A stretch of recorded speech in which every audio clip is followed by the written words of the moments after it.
வரைவு வாக்காளர் பட்டியலில் தனது பெயர் இல்லை என்று தேஜஸ்வி யாதவ் குற்றம் சாட்டியிருக்கிறார். அண்மை செய்தியாக பார்க்கிறோம். கூடுதல் விவரங்களோடு செய்தியாளர் சுசித்ரா இணைக்கிறார். சுசித்ரா, விவரங்கள்.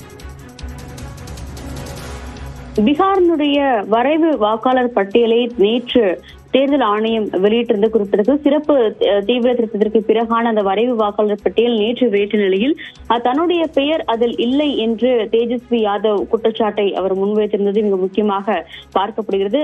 பட்னாவின் அருகே இருக்கக்கூடிய திகா என்ற தொகுதியின் கீழ்தான் அவருடைய வாக்கு என்பது பதிவு செய்யப்பட்டிருந்த நிலையில் அந்த வாக்காளர் வரைவு வாக்காளர் பட்டியலில் தன்னுடைய பெயர் இல்லை என்ற ஒரு குற்றச்சாட்டை அவர் முன்வைத்துள்ளது மிக முக்கியமாக பார்க்கப்படுகிறது. ஆர்ஜேனுடைய முக்கிய தலைவர்கள் ஒருவராக தன்னுடைய இந்த குற்றச்சாட்டை தற்பொழுது தேர்தல் ஆணையம் தேஜஸ்வினுடைய அந்த குற்றச்சாட்டையும் மறுத்துள்ளதையும் மிக முக்கியமாக பார்க்கிறோம். திகாவினுடைய அந்த தொகுதியில் சட்டப்பேரவைக்கான அந்த தொகுதியில் 416வது போலிங் பூத்தில் அவருடைய பெயர் என்பது இடம்பெற்றுள்ளது என்ற ஒரு விளக்கத்தையும் தேர்தல் ஆணையம் தேஜஸ்வியினுடைய அந்த ஒரு கருத்திற்கு மறுப்பாக தற்பொழுது ஒரு விளக்கத்தை வெளியிட்டுள்ளது மிக முக்கியமாக பார்க்கப்படுகிறது. நேற்று 3 மணிக்கு பீகாரினுடைய சிறப்பு தீவிர திருத்தத்திற்கு பிறகான அந்த ஒரு வாக்காளர் பட்டியலுடைய வரைவு என்பது அதிகாரப்பூர்வமாக தேர்தல் ஆணையத்தால் வெளியிடப்பட்ட நிலையில் இன்னும் 1 மாத காலம் என்பது அவகாசம் வழங்கப்பட்டுள்ளது. சேர்க்கப்பட வேண்டிய பெயர்கள் விடுபட்டிருந்தால் அவர்களை சேர்ப்பதற்கான அவகாசம் வழங்கப்பட்டிருக்கும் நிலையில்தான் தன்னுடைய பெயர் அந்த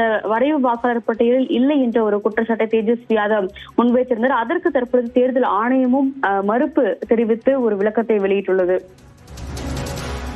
நன்றி சுசித்ரா, விவரங்களுக்கு.